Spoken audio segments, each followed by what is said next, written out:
Hey, yo, it's Job. And Davey. Welcome to the Decent Take Show, serving mediocrity to the masses or greatness to the globe. You decide. We are on our 1 year episode. 1 year! One freaking year. Now, before we reminisce on all of that, we need to jump straight into these topics. Number one being a redneck rave descends into throat slashing, impalements, and mass arrests. Oh man, I can't think of a better way to start the episode let's talk than about a redneck rave. About rednecks. Let's go. My people on my mom's side. Oh God!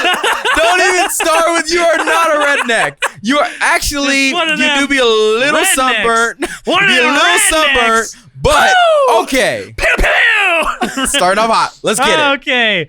By the end of the 5-day bash, Edmonson County authorities had arrested 14 people and charged 4 dozen people from 5 different states.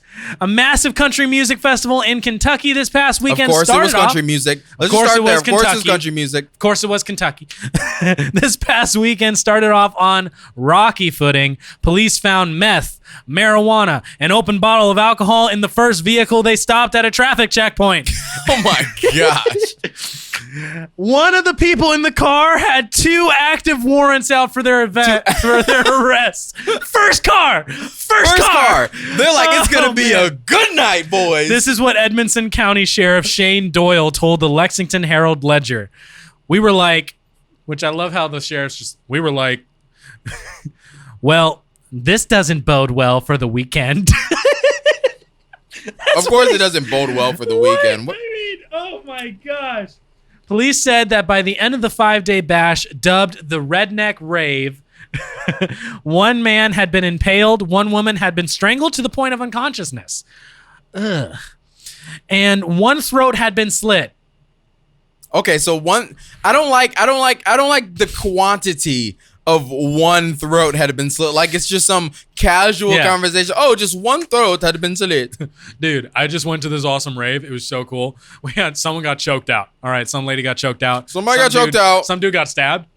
Crazy. Just 1 guy though. My friend Gary, throat slit, nuts. And right? honestly, Gary's the craziest dude you'll ever meet anyway. So dude, I get slit, it. Jump down, jump back up, rave, let's go. Like, oh dude, crazy that's day. Totally Gary. That's totally Gary, dude. So Gary, right? That's such a Gary move. Gary from SpongeBob, meow, more like Gary the throat slit dude. What? Why did Gary meow when he was a snail? I don't know, dude. It didn't make any sense. Oh, but redneck raves apparently are all the craze these days. Yeah. Now, what would it take for you to go to one? Nothing. I hate country music. Nothing would get me to go to one. Nothing. Not thing. even $100 billion. No. You're okay. $100 billion for straight depression over 5 days? Hate that. No way. 5 days for $100 billion? There's literally something that you said earlier today that you would have done for free. What was it? When we were on the phone. We talk about a lot on the phone, dude. I don't know how to explain it without yeah. For free, my guy. For free, my guy. Okay. Ding. The details of the Redneck Raves incidents are grisly. 1 person slit a friend's throat. Oh my gosh, it was their friend? Okay, that's really, I feel like some people use the word friend loosely. Yeah. But like they ain't friends anymore. If I slit your throat, would we still be friends? Would you get over it? Exactly. So we probably wouldn't be friends. Yeah. Would you go to your grave and be like, I'm gonna haunt him just to hang out? No. I would haunt you because you slit my throat. Yeah. Exactly. That's too close to my face. That's not a friend thing. That's a jerk thing. All right. Yeah, you're simply a jerk. You're just a jerk. If you slit my throat, you're a jerk. You're such a jerk. You heard about Davey? He's such a jerk. He slit Gary's throat. How could Davey even dare to do that? I mean, honestly, how could you dare? Jeez. No, actually, I've also been thinking like maybe when we're on our straight shots, we should be looking into the camera. You think so? I think so. I feel like it carries an added level of intensity. Like I'm so intense. Like boom. Yeah. Wait, I'm just talking about, and then hey, I'm talking to you. No. Okay. So 1 person slit a. You gotta. I love it. A 29-year-old man. Okay, so this is the thing. One person slit a friend's throat and remains at large. So he's just out there. There's just a throat slitter out there. What state is that in? Kentucky. Oh, yeah. I don't live in Kentucky, so hey, if you live in Kentucky and you're listening to the D6 show, please make sure that you keep that throat hidden. Run. A 29-year-old man had allegedly strangled a woman until she passed out. One person lost the better part of a finger. You know, wait. There's that one song, the Shmurda Dance song. What is the song called? What? Hot. You can't say the other word, but it's like it goes, "Trying to give me neck till she pass out." Hey. So they could remix it for redneck version. Yeah, I grab his neck till he pass out. Oh, so man. bad. I don't know. One person Sorry, lost guys. the better part of a finger. Wait, what is the better part? I mean, I'm talking second knuckle down. That's second knuckle down. Top knuckle. This bit, that much gone. That's an inch or two. That's the better part. That's huge. Am I right? I lose top knuckle. Yeah, Job. That's huge. Yeah. Who's in my double knuckle gang? Double knuckle gang. Okay, continue. Double knuckle gang. Stop it. Sorry. Stop that. Better part of a finger. Another was impaled when he drove a side. Wait, what? What does this say? Another was impaled when he drove a side-by-side over a 2 to 3 inch log that broke through the bottom of the recreational vehicle. Yeah. Paramedics left the log inside him as they airlifted him to a hospital. Wow. Talk about a redneck impalement? I don't know. That's just stupid. The event organized by country rapper Justin Time. Wow. What a play on Okay, words. wait. Justin Time is his name? Yeah. Country rapper. Country rapper Justin Time. Yeah. Living contradiction. That's I hate that name. I don't know. Maybe one, I hate the fact that country rapper exists. Already sounds stupid to me. But on top of that, his name is Justin Time. Yeah. Clearly, it wasn't just in time to stop somebody's finger from getting taken off, or someone's throat from getting slit, or stopping for somebody getting impaled, and the other stuff, and the girl getting strangled. My gosh! Literally, so much stuff that you could have stopped if you were just in time. Yeah. Guess just you're kind of late, my guy. A little late, my guy. It all took place in Blue Holler Off-Road Park and drew a crowd of tens of thousands, doubling the population of the unincorporated town of Ollie. Ridiculous. It was a town of like 10,000 people in population. They had over 20,000. They even bragged, the organizers of the event bragged that they had over 30,000 tickets sold. I can't believe that many people like country music in Kentucky. Actually, no, I can believe that. I can believe that. How many people are in Kentucky? Here, I don't know, but that's in not the even town the of dumbest Ollie, question we've asked today. The town of Ollie is so small they don't even have a stoplight. Not one singular stoplight. Not one stoplight. I'm not gonna lie, bro. The town that I grew up in, for the most part, in Georgia, I mean in Michigan, had the lights. Every light in the city like turned to blinking red at like 6 p.m. Really? And like blinking yellow. Man. Low key sad. Okay, this is kind of funny about Justin Time. His legal name is Justin Stowers.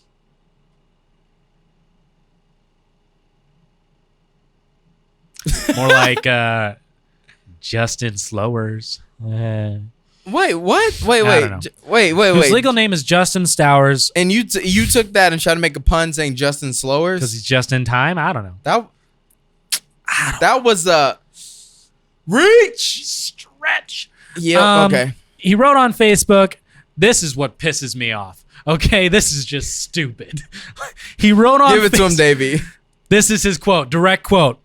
This was the biggest event we've ever done, and with as many people and random things that popped up unexpectedly, I feel like we all handled it very well. Yeah, you guys did a only great managed to get one throat slit, one lady choked out until she was unconscious, and one person impaled. Yeah. I would say that's a successful redneck country fun jam. Yeah, let's get into numbers. 14 people were arrested by the end of it, and 4 dozen were charged from 5 different states. First person that they checked at the traffic jam had 2 warrants out for their arrest. 2 active warrants. That's not I mean, you did the best. Man. You did not the loving best. it. I mean, not loving the odds on this one. At the very least, Justin Time did the best he can. Yikes. Have you ever played the game What Are the Odds? Yeah, I played the game What Are the Odds? We want to play it? Sure. What are we going to play? What are the odds that you slap yourself as hard as you can in the face? 1 in 3. 3, 2, 1. 3. Oh, I forgot to say a number. Sorry. 3, well, 2. Let's go 1 in 4 now. Okay. 3, 2, 1. 3. 4. Nice. Nice. Nice. You got one for me? Yeah, let's do the same one for you. What are the odds you'd slap yourself? 1 in the face? 10,000. 1 in 10,000. Yep. Okay, here we go. No, 1 in 4. 1 in 3. 1 in 3. Oh Yep. shoot. Okay. 3, 2, 1, 2. Sorry. 3, 2, 1, 1. Why do I feel discouraged? Ow! Gary! Gary! Such a Gary thing to do. What a Gary thing to do. Oh man. That's what do you want if you guys missed the clip from this past week of the Patreon clip, I don't know if anybody noticed, but anytime I said white people, I put a picture of Logic in there. Nice. And I was like, this is gonna get back to him. He's gonna find this one day and he's gonna be like, that guy. I'm gonna write a song about him. All right, so let's move on to the next topic. Oh wait, are we do we feel like we covered it. Covered? I feel like we covered it. We covered y'all rednecks going a little wild. Sorry, Mom. Wait, what? Because my mom's super redneck. Is she? Oh yeah, super. I redneck. guess I could take that based on the recipe that she. My gave dad you. met my mom in a trailer park. Cause I live at home in trailer. She still lives in a trailer park. And your mama is a poor fool. My mom lives in a trailer park, and she moved out of the trailer park because Mexicans were moving in. She lives in a trailer park in Florida, and it wasn't Mexicans moving in; it was Cubans that were moving in because Florida. And she called me up one day and was like, "I gotta go. They're coming in and they're doing landscaping and stuff, and it's really bad." Girl, you ought to be grateful. And I was like, "Excuse me." It's Cubans that are moving in, and because they put a pool in your trailer park, you're sad? You should be glad that you got a pool, especially in Florida. It's out there hot than a mug. But nevertheless, she switched trailer parks. That is wild. That's wild to me. Yeah, that is wild. Oh my gosh. Okay, let us move on. Okay, let's just knock. I wish we. But I mean, she's also the same woman that says jalapeno. Yeah, she does say jalapeno. that kind of blows my mind just a wee bit. Let's talk about some Mexico Supreme Court decisions. Oh, I guess. Okay, I see. Make a gif of me just going. Swole, brother. Mexican Supreme Court decriminalizes what? Weed. Marijuana. Now, take it away, Job. All right, so in an 8-3 decision on Monday evening, the Mexico Supreme Court decided to decriminalize marijuana across the nation, which makes it one of the largest countries to decriminalize the plant. You know what I mean? So Snoop Dogg might be moving to Mexico here soon. Go. Looks like Drake Bell had some ahead of the curve foresight coming.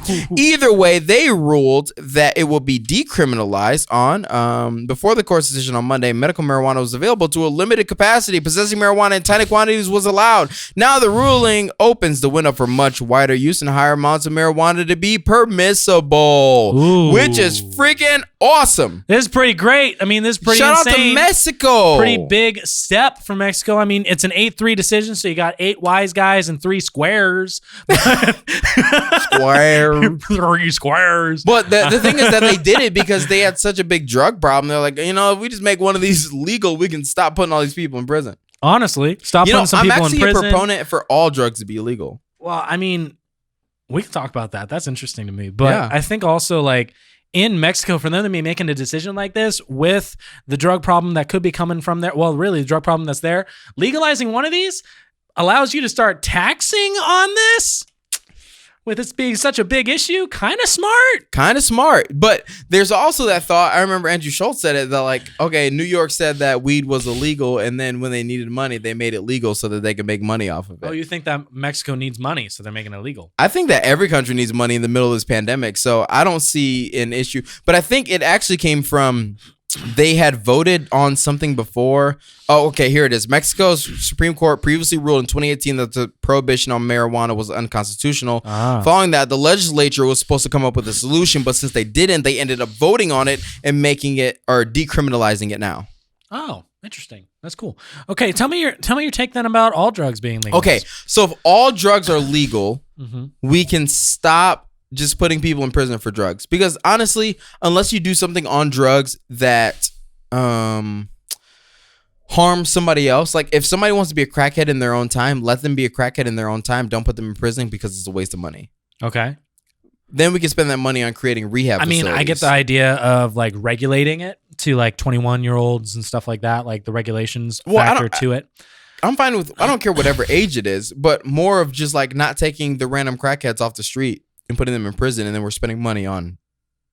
Yeah, also because like prison is one of the best places to get drugs. Yeah, so why not just decriminalize all the drugs, and then people who do drugs safely or whatever, however you want to place it. I don't my stance on drugs doesn't matter, but if they just do their drugs on their own time, do their own thing, we don't need to put them in prison, let them do their own thing, and then we're not paying for those people to be in prison. We could take that money, put it in rehab facilities for people that want to get help from drugs, because prison is not a rehab, let's be honest. No, it's not. Honestly, prison, it just makes things worse because people don't actually get the rehab that they need in prison. They just get put in an area for a specific amount of time, they go crazy a little bit, and then they get out of prison, and then they just want more drugs, or they're getting drugs in prison. So if we decriminalize it, we stop spending the money on it. Yeah, especially the whole like privatizing business around prison and around that whole thing. Like basically prison is just a place to keep people away from other people, essentially, and then there's no sense really of rehabilitation or putting someone who would be deemed a criminal back into society to be a stand-up member of society or a citizen of society or whatever you want to put it. I think that prison has a place, especially for murderers, for rapists, for people No. Prison is not for rapists. We need to murder all the rapists. Okay. Anybody who rapes, I think that prison is not a place when it comes to. Is that a hot take? That is a hot take. Is it really? Yeah. I mean, it's a hot take that I absolutely agree with. I mean, maybe not murder, castrate them. I'm and then super put down. them in solitary. I'm super down for castration, make them go crazy, or death penalty to rapists. I think that's just. I don't necessarily want them to get death penalty because I want them to suffer. Yeah, I hate the thought of any like child or any woman or man or anybody getting raped. So. I mean, there are also consequences to rape that someone lives with the entirety of their life. Screw that. I want them to actually suffer. I'm saying that the victim lives with. Victim, yes. So causing suffering to the oppressor then is not equivalent to the pain, but a pain that you're causing for the rest of their life. Absolutely. Yeah, I see justice in that. Yeah. Absolutely. Or, and still is a hot take. All of it, they crazy have to listen hot to country take. music. Yeah. They have to listen to country music through all of it. Yeah, whole time. The entire time. Yeah. Nothing but Just in Time is playing. Yeah, nothing but Just in Time is playing. The same song. No, the same 30 seconds of the same song. Oh, it doesn't even like continue? You know why I know that ruins people? Why? Because watch this. Rolling down in the deep end. When brain goes numb, you can call that mental freeze. You don't recognize the song, do you? No. It's from TikTok. Oh, you only know the booty shaking songs. No, that's your TikTok, not mine. My TikTok is clean. Sure it is. Yo, TikTok. If you subscribe to our Patreon, you can learn how unclean. TikTok, we need to talk. Because y'all be screwing up my algorithm. Y'all be screwing up my algorithm. I watch one video, a singular video. Okay. I saw a video pop up. Listen, 2 weeks ago, I called you. Did I not? Yeah, of course you I called me. Davey and I said, my TikTok has the perfect algorithm. Did I not? No, you did. You were like, it's got it. It's got it. I'm there. It was perfect. It was meat. It was cooking. It was Gordon Ramsay. It was Warzone. It was everything I ever wanted to be. And then one sneaky video popped onto my timeline. One sneaky video popped on my timeline that said, how to know if your neighbors are swingers. And I was like, I'm kind of curious. I want to know if my neighbors are swingers. And it said upside down pineapple and stuff. I watched this video about 3 times just so I could take notes. And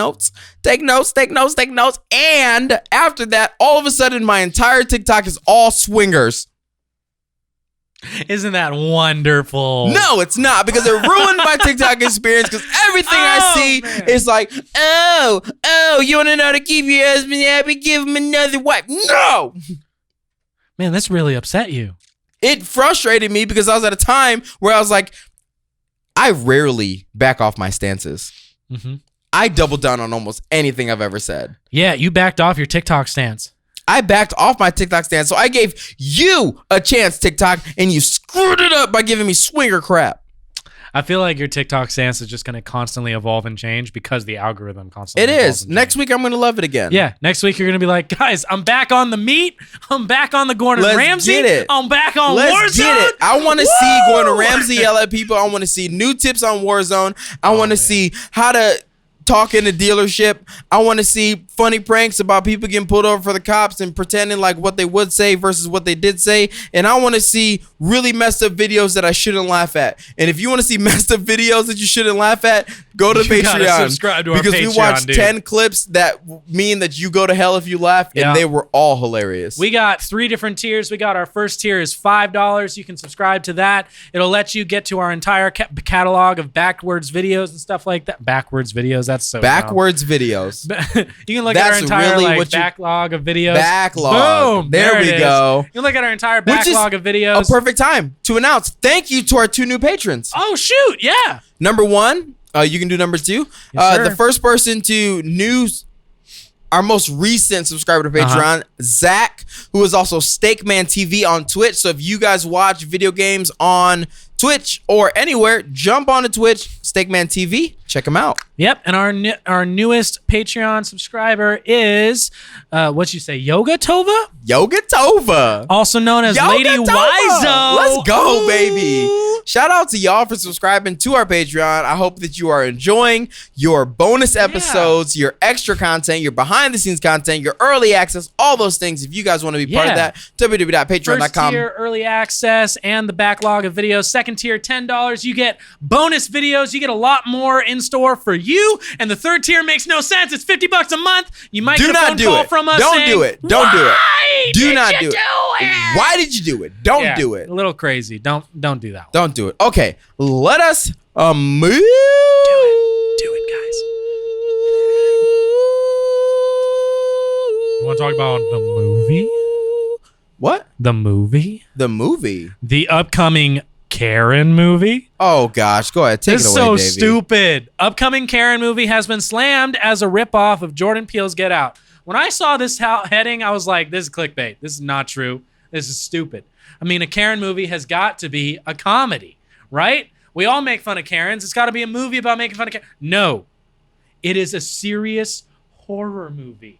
I'm serious. Okay, so the horror film follows a black couple that moves into a house next door to a white woman named Karen. Of course. Of course. The upcoming movie called Karen, of course, is a horror picture that follows a black couple moving into that new house next door to a pearl necklace wearing and Pinot Grigio drinking white woman. The film, a BET original, was written and directed by Coke Daniels and stars Taryn Manning as the titular Karen. Corey Hardict and Jasmine Burke play the couple that's new in town. The trailer was released on Thursday, but started gaining traction online this week. Oh, man, here's the problem. Throughout the trailer, Manning's character is seen threatening to call the manager. Of course. I'm calling the manager. Let me speak to your manager. Let me speak. Are you the one in charge? At a restaurant, setting up security cameras that look at her new neighbor's house and calling the cops on a group of teenagers while they record her in that now familiar viral format of Karen videos. Of course. In case people watching were unable to put the glaringly obvious puzzle pieces together, a small child in the trailer eventually says she doesn't like black people. Of course she doesn't. And people are upset because they're saying it's a ripoff of Get Out. Yeah, they're saying that it's like a commentary on this black couple's life in a Karen world. Now, what I'm a little weird about is that I don't think that there's another movie that could do justice the way that Get Out did. Yeah, I don't think that there's another movie that could come out there that's going to really do what it did. I can totally say that this is a movie possibly inspired by Get Out, maybe. But also, some people are saying that the movie may not even be real. Some people are saying that it's hitting the nail on the head so much that this has got to be some sort of stupid SNL skit. This has got to be some stupid, like, just idea that came up and was like, hey, let's make a joke about this, and it's turned into much more of a real thing. I don't know. I guess we'll never really know whether or not this is a real thing until it comes out. Yeah. But people are just going back and forth of support, anti. I mean, what are your thoughts on this? I mean, comment down below. Let us know what you think about a Karen movie. Like, would you be down for a Karen movie? Or is the world just a Karen movie right now? Right. Did you know that Karen's not even in the top 10 white names? What is it? The top 10 white female names? Well, I mean, you can't name every white woman Karen because, like, you're going to ruin every white woman's future. I can't remember what podcast it was. The white guy's equivalent is Darren, I think. I think that's the one. Oh, my gosh. I put top 10 white women instead of white names. And this is why your TikTok algorithms is messed up. Molly, Amy, Claire, Emily, Katie.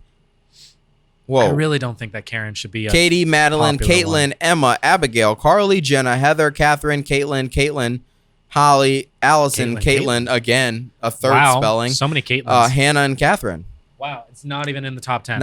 Top 20. Not even in the top 20. That one's top 20. Man, I can't count. No, that was my fault for saying it was top 10 and then literally reading 20 names. Either way, I'm not super stoked for a Karen movie. No, it takes a lot for me to watch a movie in the first place. I think it's going to crash. I don't think it's going to do well.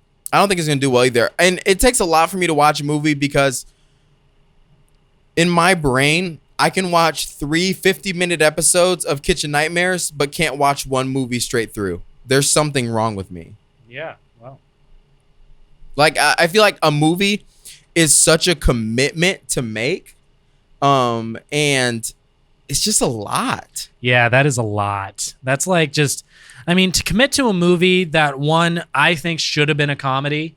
Like, I think a Karen movie should be a comedy. I think it should be making fun of it. You can get the same effect, I feel. You can get the same effect as a commentary on the way just life is, or the way white culture is around the Karen problem. The whole Karen movement. Yeah, the Karen movement. I think you can get a really good commentary on that through comedy. I mean, we saw a good commentary on the world through the comedic lens of Bo Burnham in the Inside special. Murdered that special. Like, and he that definitely gave his idea and opinion through that. Like, that entire special was, I can't even put it into words how good that special was. It was so good.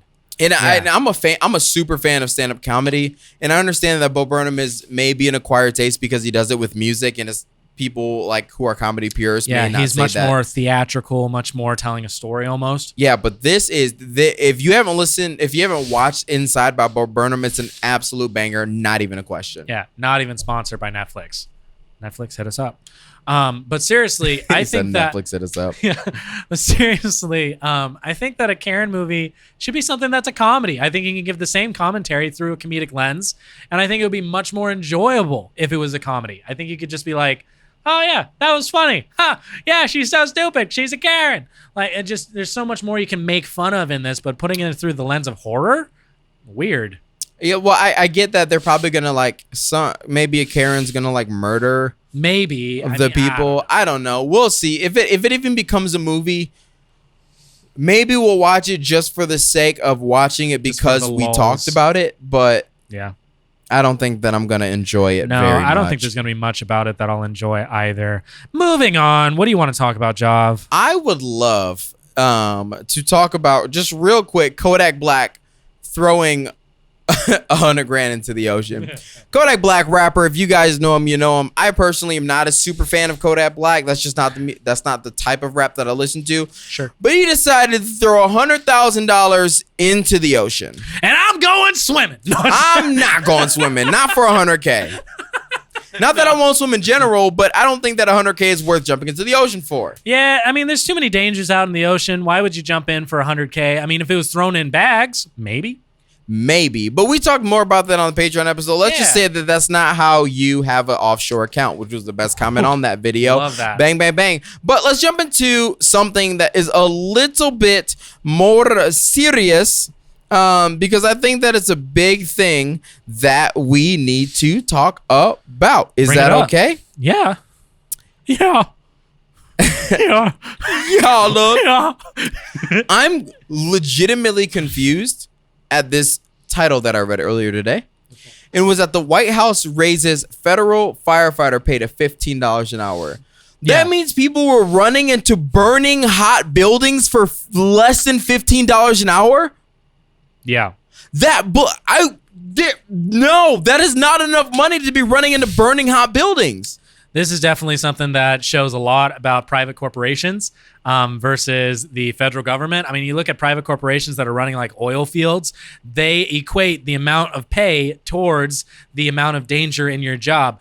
Look at a firefighter, there's a lot of danger in the job, but apparently a federal firefighter doesn't have their pay equated to the level of danger. That should be 10,000% equated to danger, because there's no freaking way that I'm running into a burning hot building for even $15 an hour. Yeah, I'm not even running in for $30 an hour. There are people that work on these oil fields that are risking their lives, right? They're making $80 an hour minimum. And I'm thinking a firefighter's making only 15, now is making only 15, used to be making less? Not a chance. Like this is a skill set where there's academy, where there's training, where there's constant physical training you have to continue to build up so that you're capable of doing this. Not even all that. There's a freaking fire that you're running into. Yeah. And fire, paramedic type stuff you have to know. So this just got put up to $15 an hour minimum wage federally, which means that McDonald's workers were fighting for the same amount of money as a firefighter. Does that not blow your mind? That blows my mind, because I mean, like, come on. Okay, I get it. McDonald's workers, you want to get your bag. It's a lot of work. It's a lot of work. But when you're a firefighter, you burn your hand on the grill at McDonald's, if you guys even have one. You set a fire at McDonald's. Who's saving your life? The firefighters. There's nothing that could convince me that a firefighter should get paid any less than $50 an hour. 50. 50. Exactly. I mean, and plus their hours freaking suck. Yeah. It's insane the amount of hours you have to work. I mean, what? Are they going to justify it by saying, well, I mean, they're working 60 hours a week. Yeah, they're working 60 hours a week getting ready to go die, possibly. Well, no, even if they work less, they work so many consecutive hours in a row. Yeah. That is mind-boggling. Yeah, they may be 3 days on, 4 days off, but they're like 3 days on, like legitimate 3 days on. Minimum 12 hours to 18 hours. Insane days. No, longer than that, I'm pretty sure. Like 3 days straight on? They're at the fire station. Oh, yeah, 3 days on. And they're like sleeping there, like for an hour before they get another call. Maybe 4 hours maximum. Yeah, you're getting some rest. You wake up, you got to be ready to go. Yeah, so insane. Pass on that. There's no freaking way that the fact that this was even a thing actually blew my mind. I was like, to $15 an hour for what? To potentially die? Pass. So anybody who's getting paid less than $15 an hour to be a firefighter, I am so sorry that you're getting paid like that, because that is complete BS. I'm looking up like federal firefighters just to see exactly what it is, kind of fires that they fight. Like, is it a different kind of fire? Is it less work? Doesn't look like it at all. In fact, it looks like federal firefighters are the ones that are looking into like wildfires and stuff like that. Yeah. Like this is intense stuff. And I know that there are people that volunteer to do this at times too, because there isn't a lot of budget. There isn't a lot of money that goes into it, which is kind of crazy and sad. It's ridiculous. Yeah. So when there's like people that are volunteering for this, when there's people that are barely getting paid according to the amount of risk that they have in this, I mean, honestly, just huge thank you to like firefighters and people that are risking their lives to save people's lives when it comes to fires, paramedic, everything like that. I mean, really, just thanks. Yeah. Thank you guys. I have a lot of firefighter friends who I think are awesome, and I'm sorry that you are getting paid like crap. Now, let's move on to Juul, you know, the little smoke machine, agreed to pay North Carolina $40 million to settle lawsuit alleging that it targeted teens. The e-cigarette maker won't have to admit any wrongdoing, but the settlement will require it to change a sizable portion of its business model. The e-cigarette maker Juul agreed to pay the state of North Carolina $40 million over 6 years to settle a lawsuit, but it won't admit any wrongdoing as a part of this settlement. several provisions of the settlement will shake up its marketing practices. Among these changes, Juul can no longer introduce new flavors or new levels of nicotine to its products in this state without FDA approval. The company will be unable to engage in social media or influence advertising, as well as any outdoor advertising near schools. It also cannot sponsor sports events or concerts, and anyone in any of its advertisements cannot be under the age of 35. Now, that sounds like a lot of rules. Yeah. And when I think about this, I mean, I look at it and I go, I don't have a lot to say about this. But the whole like beginning of the article where it's just like, they won't have to admit to any wrongdoing. I don't care if you don't have to admit to any wrongdoing. It seems like all these rules and regulations and just the whole $40 million settlement, it says that you took an L, my guy. A big L. A big L, my guy. A wicked big L, my guy. Last night I took an L, and it don't look like you're bouncing back. At all, my boy. So at least not in the state of North Carolina. Which is crazy because I feel like if their branding is targeting teens, wouldn't it be all of United States branding? Or were they targeting teens more in North Carolina? Or is this a lawsuit that can end up hitting every state? I think this is a lawsuit. I think North Carolina is paving the way for other states to make these lawsuits, and is paving the way for other states to say, oh, this is a lawsuit I can absolutely win. Targeted advertising towards teens, targeting advertising towards teens. It's not really just the billboards. It's not the it's not the billboards. It's not the business model. It's not sponsoring events. It's social media. It's internet. It's putting out advertisements that are targeted towards a certain age group online. And that's something that spans much greater than just a singular state. But I don't know. I do want to say I've never seen a Juul commercial. I've seen a couple on YouTube. Like that I've felt was targeting teenagers. I mean, I've definitely seen, and the ones that they're arguing for are like these where it's the kind where they have really good colors, like just super colorful like backgrounds. Because teens love colors. Yeah, I mean, just colorful backgrounds, or they have like young influencers that are in the video. Are they over 18 though? Yeah, they are all over 18. But now they're saying that they have to be no younger than 35. So we're saying that anything that is under the age of 35 would be targeted at teens. I mean, I don't know. It's weird to me how there is a lot here that can be unpacked. I think that there's a lot here that's saying like, I think that North Carolina, I think is making a stretch to how far Juul is targeting towards teens. I think that they've made an extreme win in their argument, and I'm not going to say that's wrong. I'm just going to say that. I mean, I'm fine with them winning this, and I'm fine with them.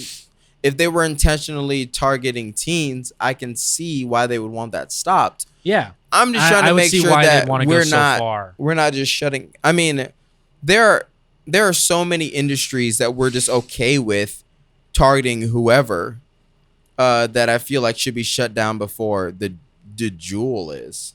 Yeah. But there are also not many companies that are reaching the teens in the same way that the Juuls are. Yeah, because I mean, when you look at statistics around Juul, I think it's like 1 in every 3 students between the age of like 13 and 17 has one or knows someone who has one. Know somebody who has one. I can get that, but having I can look up the statistics around it and see how like successful Juul could be in targeting teens. Well, the thing is that somebody's buying it for them. Well, yeah. So I feel like we're cracking out on the wrong people. I don't know. Maybe this is the big win, and I'm just not seeing the whole extent of it. Obviously, I don't want people who are under 18. Is it 21 here? Yeah, I think it's 21 here. Under 21 doing it. But at the same time, I think that there are bigger companies that are doing worse to teenagers. Okay, but then again, not every teenager is smoking cigarettes. So I guess if most kids are vaping, I can get why this is a big win. So back in 2019, study showed that 27.5% of high school students were using vape products. So less than 1 in 3, like more like 1 in 4, a little over 1 in 4, was using vape products, and instead, according to a 2019 survey, more than 5 million middle and high school students used it. I don't know if this has to do with the advertising or if it has to do with the flavoring. A lot of people say that flavoring is advertising, like to say my flavor is bubble gum, that a teen's going to like that and go for it. I can see that. Yeah. And that's a big argument in here, is that they can't add more new they can't add new flavors unless FDA already approves it. But what if adults want the flavors too? Exactly. I mean, there's a huge argument and a huge case there to be like, I'm an adult who struggles with smoking cigarettes. I want to quit, because that's Juul's like business model. They've said it multiple times that that's what they're trying to target, is helping people quit. And so if I'm an adult that struggles with smoking cigarettes, or I struggle with smoking whatever, and I want to quit, and then I go to Juul and I'm like, it tastes the same. It doesn't give me the same high or whatever. I don't like it. Then I just throw it away. But if I can say, oh, but they got a chocolate chip flavor, I'm gonna go have that. I mean, there's just difference. Yeah, there's differences in opinion about it. There is, and I feel like part of it is that cigarettes themselves have become such less of a social thing to teenagers, and Juul has become one that has absolutely the focus has been shifted to taking down Juul rather than taking down the tobacco industry first. Because if you take down the tobacco industry, then the other forms of nicotine don't really matter as much, right? Oh, yeah, absolutely. Because the whole reason for the Juul movement is to get people off of cigarettes. So we first tackled the tobacco industry, and then there really wouldn't be a whole nicotine substitute category to begin with. That's true. I mean, I think you're onto something there, where instead of trying to target the Juul or really just the e-cigarette vaping category of business, and just rather trying to target tobacco, trying to target cigarettes specifically, and just go after that and say, hey, we need to stop this in teen use. We need to stop this in underage use. We need to promote this more as an unhealthy thing that people do. I can really get behind that and say, okay, cool. Once we tackle that, there might not be a need or a use for e-cigarettes, vaping, or otherwise. Yeah, I mean, it's essentially we call everything a gateway at the end of the day, and I think this is one of the realest direct gateways is from tobacco to Juul. Yeah, you never really see it go, I started vaping and then I started smoking. At least from my experience and from what I've learned from people I know who vape and do this, because I mean, this is a very like popular thing, right? I mean, if 1 in 4 high school students, can you imagine the amount of adults? And when it comes into that, I mean, you look at it, you go, I don't know anyone that progresses from Juul or progresses from vaping, but I do know that there are people that, I don't know, definitely would progress from smoking to vaping, and that's not really progress in the sense of doing something worse. They're trying to make an alternative choice. So, yeah, they're trying to. I don't know. But then again, some people who would never smoke cigarettes have joined the Juul train because it tastes good. Exactly. So there's a lot of back and forth. There's a lot of it. Because I mean, just because it may be healthier than smoking, it is not healthy in itself. It's not like, I can't say if it's healthier than a McDonald's sandwich. But I would you want to eat a McDonald's sandwich every day, or would you want to eat a McDonald's sandwich every 4 minutes of the day, kind of a thing? I mean, I see what you're saying. Yeah, I mean, there's a lot there of what can be healthy and what can't be, and I would just say none of it's healthy, and you got to make your choices wisely based upon stuff like that. Yeah. Okay. Well, let's talk about more people getting their bag since North Carolina got their 40 mil. Let's do it. The FINRA, which stands for the Financial Industry Regulatory Authority, has announced a $7 million penalty against, guess who? Robinhood. Ooh. Online broker Robinhood Financial LLC has been ordered to pay $70 million for systematic supervisory failures and causing significant harm to millions for customers with misleading or false information and outages, an industry regulator said on Wednesday, which is today. So all those people were talking about how they couldn't get their money out of Dogecoin, Bitcoin, Ethereum when they were blowing up AMC, all those things, GameStop, when they're blowing up, is because Robinhood said that they had outages and they could not deal with the volume that was going on, and now they're being sued for it. But is $70 million enough? Oh, no. Can you imagine the amount? Because really, you're suing for the amount of profit you could have had. I had $5,000 I could have invested, and I could have turned it into $70,000. That difference of $65K, that's what I want in my lawsuit, because that's what I could have had. Exactly. And so everybody doing that. Everybody's suing for that. The best thing that I saw is that they're going to write this off as a business expense, because the amount of money that they made from stopping those trades is much higher than the amount that they're going to have to pay out. Like, they probably made way more than $70 million on letting all those people lose that money than they did than they lost from this lawsuit. Is this really considered a loss for Robinhood? Nope. I'd say it's a win. It's the same thing when you have like a large corporation that's like packaging your water and they're breaking a bunch of health codes or whatever, but it makes more sense for them to pay the fine of breaking the health code than to actually pay out the money it would take to fix their processing plant. Yeah, I can see that. Crazy. So they're going to pay a total of $12.6 million in restitution to thousands of consumers, as well as $7 million fine. As a $57 million fine, the largest financial penalty ever issued by the Financial Industry Regulatory Authority, the regulator said. So I'm glad that something's happening at the end of the day, because honestly, I feel like at this point we all believed that nothing was going to happen. And so the fact that something is happening is good, but it doesn't mean that it's really paid off. Yeah. Pop, pop. Pew, pew, as Davey would say. Let's jump into the ex-NRA president into a graduation speech. He presented the speech to empty chairs. Ew. Why empty chairs, David? All right. Parkland parents tricked ex-NRA president into a graduation speech to empty chairs representing gun victims. So this is more of a joke, but also had a really serious purpose. So earlier this month, David Keene, a former president of the National Rifle Association, pew, pew, pew, pew, stood on an outdoor stage in Las Vegas as he addressed thousands of empty white chairs. Keene was rehearsing his speech to the James Madison Academy 2021 graduating class. Mm-hmm. He began the speech with, "Let me begin." Good way to begin. Great way to start a speech. Let me begin. By telling you what an honor it is to be here to help you celebrate your graduation, said Keene. There are some who will continue to fight the gut and stand up and prevent them from succeeding. Or wait, no, I would continue to fight the gut, the Second Amendment, but I'd be willing to bet that many of you chairs would be willing, or among those who are willing to stand up and prevent them from succeeding. But because chairs stop it.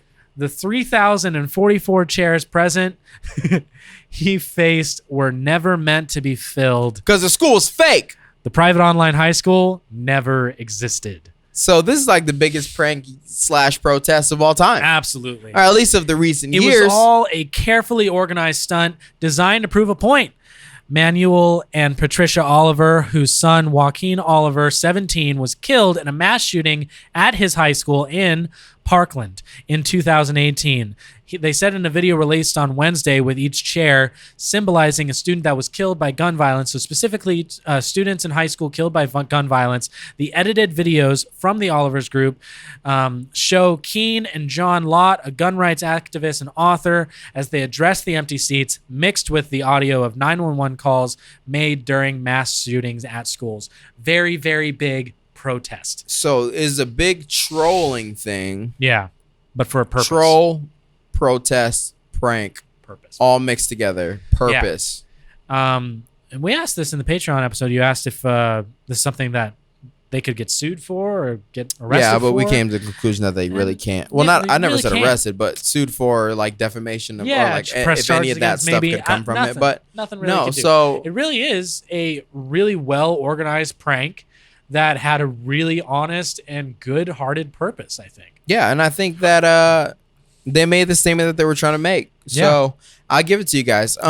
In related news, the Biden administration will revoke licenses of gun dealers who sell to people that fail background checks. So the zero tolerance policy for gun dealer offenses offenses. President Joe Biden announced several new actions Wednesday afternoon that his administration will take in an attempt to curb a recent rise in violent crime and gun violence. Yeah. Most notably, he said that the federal government will adopt a zero-tolerance policy for gun dealers who sell firearms to people who fail background checks, even if it's the dealer's first offense. So instead of taking it to the gun owner, we're taking it to the gun manufacturers who are selling it, or to the shops that are selling them licensed to people who should not have firearms, which I think is a fine middle ground. That is a very smart middle ground. I mean, it's not limiting the kinds of guns you can buy. It's not limiting who can buy guns. Rather, it's limiting who can sell guns. And I think that's really smart, because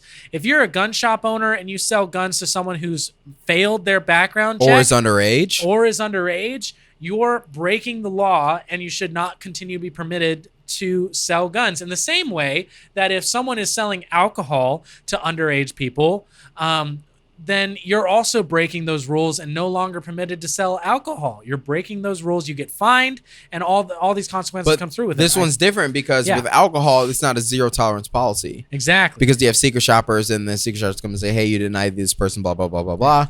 And then you kind of get whatever, a fine or whatever. And then you kind of go back to selling alcohol again. But this one's a zero tolerance. Yeah, this is definitely a step above in the idea of gun control, but it is not one that is extremely limiting to those that are super supportive of guns to be like, I think that this is a good middle ground. Yeah, I mean, I agree. I'm cool with it. I got my gun legally, so I'm at the end of the day fine with it, because I'm not dealing with, I don't feel like my gun rights are being taken in any way. So same. I can deal with it. Yeah. Do you want to jump into celebrity stuff or conspiracy stuff? I think we should break from news for a quick second. Ooh. And talk about 1 year, dude. 1 year, my guy. I pulled some clips from episode 7. Man, let's reminisce. From episode 7. And I think that it would be wise of us to spend some time just reminiscing. Yeah. I pulled 2 clips that you haven't seen yet. This is our first episode of a new year, right? 53rd episode? Well, the next this is 52nd. So the next episode will be the first one of the new year. Last episode of the year. Yep. Yeah. So, I mean, honestly, let's take a moment to just take a step back. Yeah, and I'm going to need you to put on your headphones, because I pulled a clip for each of us to reminisce on.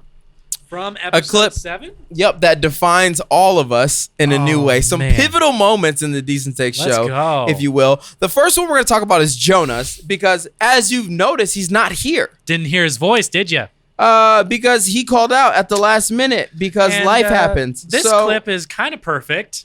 It literally matches. So let's watch this. This is his final blow to the conservative side. Yeah, for sure. See you later, Jonah. Jonah's got to go because he's got an interview in the morning. Praise him. Yeah. Always gotta go. Always gotta go early. Gotta go, Never Jonah. here on time. Never Sorry, here guys, through the episode. Jonah. That's Jonah. Now, I pulled one for both of us. I don't know if it was fair for me to pull one for both of us, but I pulled 2 of our either obnoxious or mean moments in episode 7. Okay. Would you like mine first or yours first? Let's go with mine first. Knock it out of the way. Okay, because mine's more wholesome. Yeah. Mine ends better than yours does. Okay, that's yours nice. is just annoying. Oh, great. Graham at Oh, wait, let's Singer. tell him our new schedule. What's our schedule? Our new schedule. Oh, yeah.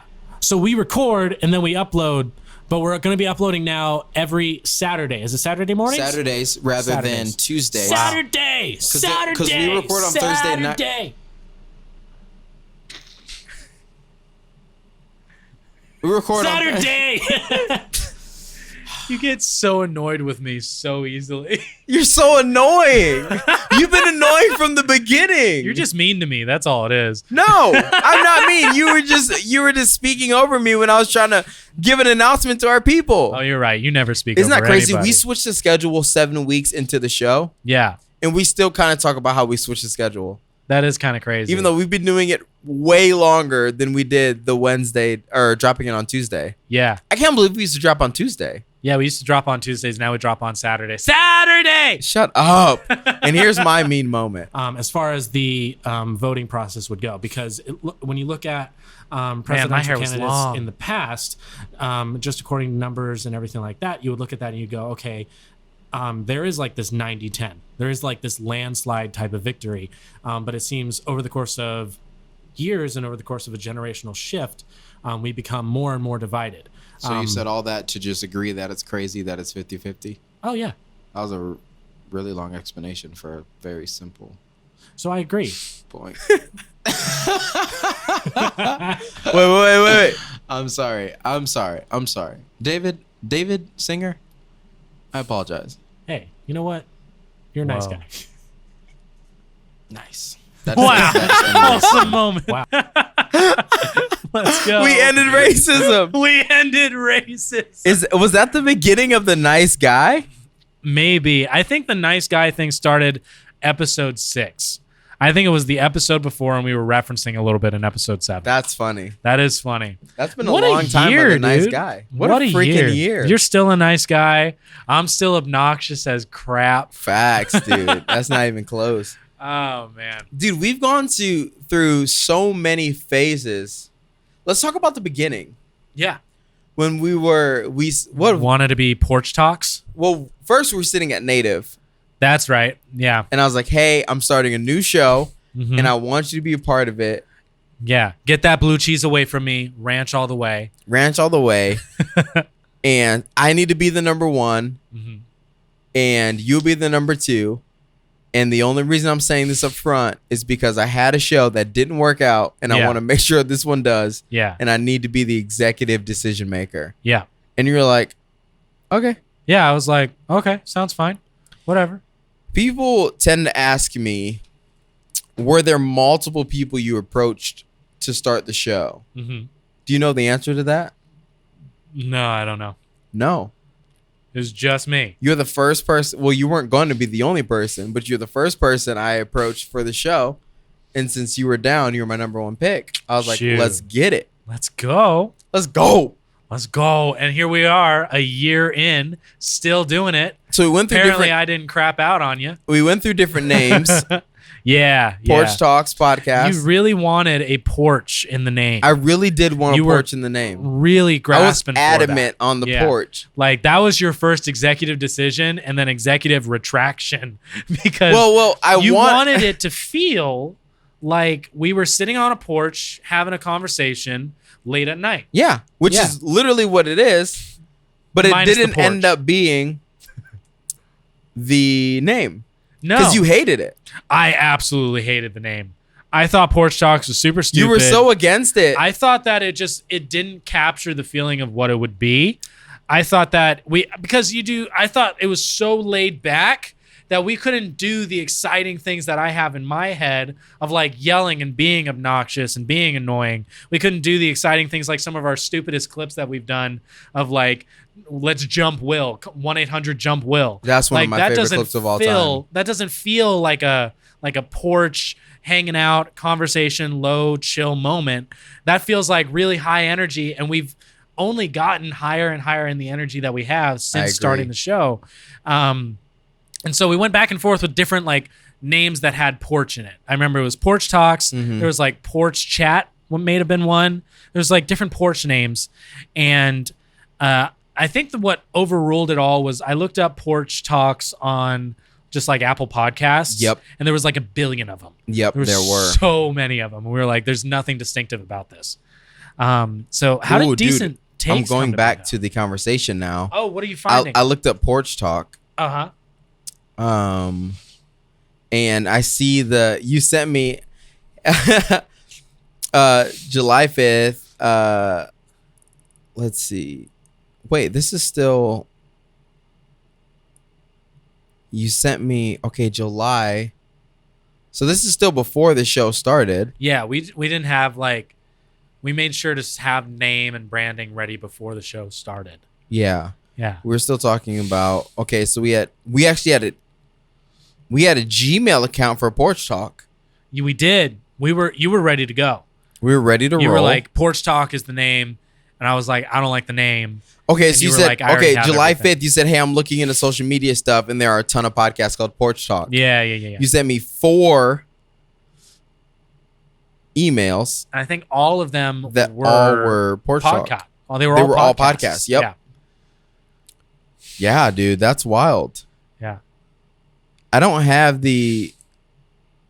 Decent Takes we didn't come up with over text. It was an in-person conversation. Yeah. Because we were no, it was on the phone. We were on a phone call. We were on the phone. And we were like, what else could we do? Like, all we want to do is something that's like, I knew second favorite podcast was one of the first things we said. Okay, so I have a few of the names. Okay, what are they? That we went back and forth with. Okay, I feel like let's I had see. some stupid ideas. You for did. names. You did. The first one you had, so... What is it? Okay. Okay, I got to keep going back because we were talking about topics before we even talked about the actual name of it. Yeah. Okay.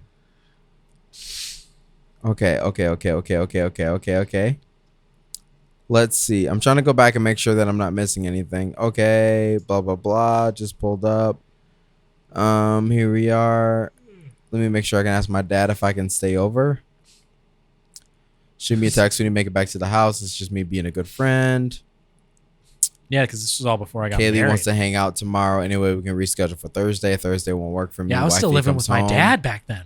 I didn't have my own place yet. I said Thursday won't work for me. Wifey comes home that night. Gonna spend it with her. You called me whipped. I said #facts. You said okay. Oh, Then we're I just got gonna play married. Rock Band. Yeah. We didn't even have good plans. What time should I come over? I said, who's this? You said Davey. I said, come by whenever. On my way to school. You in for Rock Band? Yep. Blah blah blah.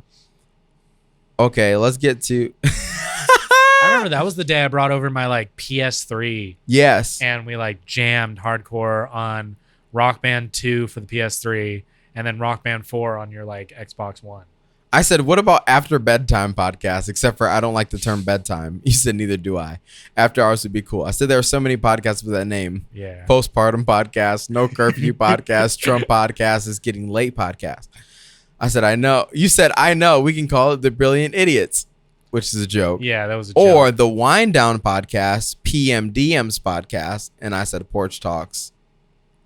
Yeah. And then you said Outside Voice podcast, Life Out Loud podcast, Two Bros Chilling in a Hot Tub 5 feet apart because they're not gay podcast. I said, yeah, the last one is probably the best. Probably the best. Yeah, so we went through a good amount of names back and forth names. before we finally came to Decent Takes. Yeah. Which was... That was just an over-the-phone Over the conversation where you really liked the it's getting late thing. And I remember we were like going back and forth about how we can incorporate that because we had to get rid of the idea of porch. We like argued about it a little bit and then we were like, we got to just ditch it completely. I like the idea of it's getting late. We kind of kept going into that and we were like, dude, we're just giving takes. And it was takes that we said. And then after takes, it was like, I think you said something like, yeah, we're just giving takes, but we're no experts. It's got to be decent. No, that's what it was. You said everything we do is just got to be decent. And that was when we were like, Decent Takes. dude. At the same time. Because we were all, we both said decent takes at the same time because we both had mentioned takes. And you were like, well, whatever, everything we do has got to be decent. And then we both went decent takes.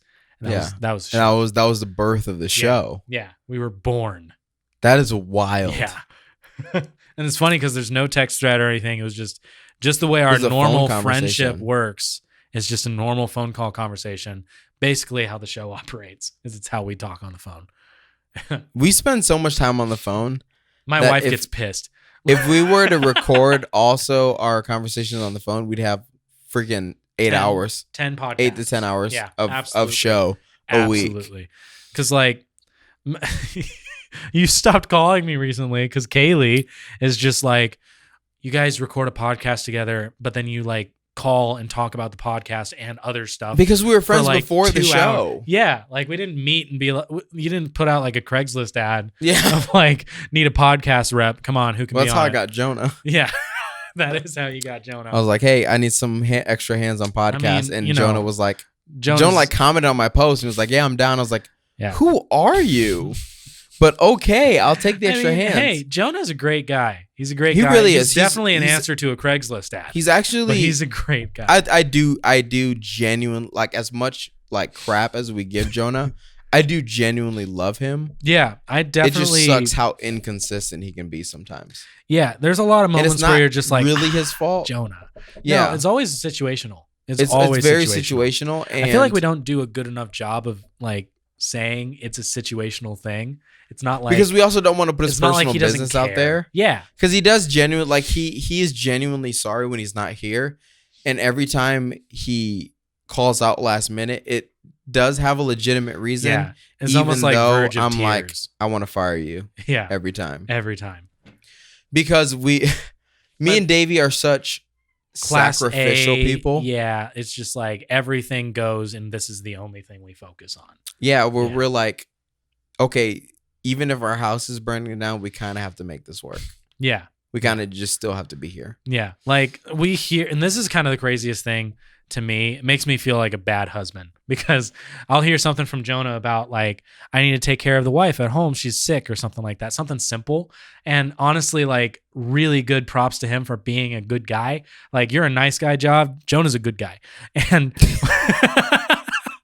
and it just, I hear something like that. And then I think about the exact same situation if I was in it and I was like, she'll tough it out for a couple hours. I've had to force you to go home once. You did, because she called me. My wife called me on the phone. And she was like, I'm like rough right now and I need some help and this is bad. And I was like, okay, can you wait?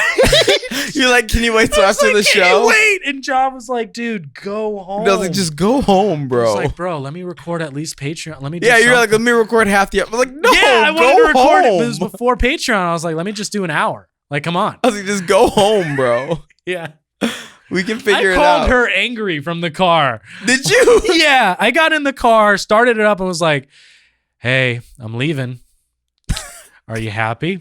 Like, You're so petty. I was so mad. You're so petty. You're so petty. I mean, a couple minutes into the conversation, I'm not mad anymore. I get over it. But like, that's just how much me and Jav both care about investing in this show. Like we want to see it succeed, not because we see success as like an outlet of character or whatever. We want to see it succeed because we want to have that, like, just that moment of like, cool, we can keep doing this. We want to keep doing this. You know that most episodes don't make it past episode 21? Really? Mm-hmm. Dang. So we're just that stubborn. We're that stubborn that, I don't know, man. This one has been so different. This show's felt so normal to me. It's felt very natural. Like it just fits. This show has felt like the phone call that you and I have every week where we go, did you hear about this? And we talk about that. And like, I'll say, did you hear about the ex-NRA president in a graduation speech? Mm-hmm. And you're like, no, what about it? And I go into it with you. And then we just talk for the next 45 minutes about how stupid certain things are. Oh, yeah. It's just a, did you hear about this? It's almost like we're gossiping with each other in a way. Like legit. Yeah. As much as we don't really prep for the actual show, is we have so many conversations throughout the week that the show is just essentially recapping our conversations. What we've talked about. Mm-hmm. We have to stop ourselves sometimes. We're like, okay, no more. There are things where we're like, just because stop. now you're hitting too hard and you're saying some stuff that we need recorded. Mm-hmm. Yeah, because there's definitely moments where it's like, oh, did you hear about this? And we're like, oh, we can't even touch this topic we can't even talk about this because topic. There's too much we can say on the show, because we know ourselves and we know what happens when we get into a conversation. It's true. Yeah, and like people. So for those of you who are wondering, because I'm realizing that a lot of our listeners are people that don't know us, mm-hmm. we legitimately spend a lot of time together. Yeah, outside of the show. Yeah, like legitimately, we're seeing each other at least. If I'm not showing up early on our Wednesday night to record, I'm seeing you Thursday night, possibly for when you're rehearsing. Mm-hmm. I'm seeing you Sundays, and there's just a ton of times where just phone calls in between and stuff like that. We spend so much time on the phone; it's kind of ridiculous. Yeah, really, I can kind of see why your wife is pissed. Yeah, but then and she gets pissed even more so when we schedule to do something in person because she's like, "Can't you just call him?" You guys spend so much time on the phone. Why don't you just get on FaceTime? Like, dude, we watched the Bo Burnham Inside Special basically on the phone. Remotely. Yeah. We watched the Bo Burnham Special on Discord. Like, I was ready to hop in the car and drive, and you're like, bro, let's watch on Discord. And I was like, sick. It's basically a phone call. Like, that's kind of the interesting thing. And I will say this wholesome moment. Our friendship is literally a phone call away the entire time. Yeah. Yeah. Like, it's true. The whole time. And maybe it's crazy to think about this because we spend so much time together, whether it's on the phone or in person or a combination of the two. But the funniest thing to me is we actually have toned it down since what we used to spend time together before we were both married. Yeah. Because we used to be like, every day I see you for like 8 hours a day. Legit. Yeah. Yeah. When we were working at the same place, Yeah, we when like we were working spent at the all same day place, together. We'd have lunch together. We would leave that place, hang out into the night together. I mean, it was an everyday thing. Dude, there was one night you and somebody else came over and hung out, and we were out till like 2 a.m. Yeah. playing basketball in a random Yeah, super basketball random court in basketball Tempe. court with random people too. legit just Yeah. straight up chilling. Yeah. And now we're old men on the inside. Yeah. And like our wives are like, you guys hang out a lot. We're like, not even close to compared to what we used to. You don't know what we used to do. Yeah. Wild times. Yeah. Wild. We got times. to see it through, my boy. Yeah. Yeah. We got to see it through. And now we're sitting 1 year into a show that we had a conversation at one of the worst restaurants honestly, on Metro why Peoria. Why native? Which I think it's because they had like, I don't know. They It had was just like a open. It was just deal. open. That's what it was. They were just open. And we were just like, let's hang. Yeah, let's get some wings. And honestly, it would be dangerous if we lived closer. Because we live Yeah, we 40 live minutes 45 minutes apart one way. And it is interesting to me that if like I lived closer to you or you live closer to me, how much more often we would be getting together and either working to make the show and do more for the show, or just, dude, I just need to get some work done. Can I just come over? Yeah. Like legit. Yeah. Like it would be just a ton of that because we're so used to that. I think even years after the time that we spent working together, even though we're still working together, years after that. No, we're not. Yeah, this isn't like a job though. Oh, I thought you were talking about the other thing. No.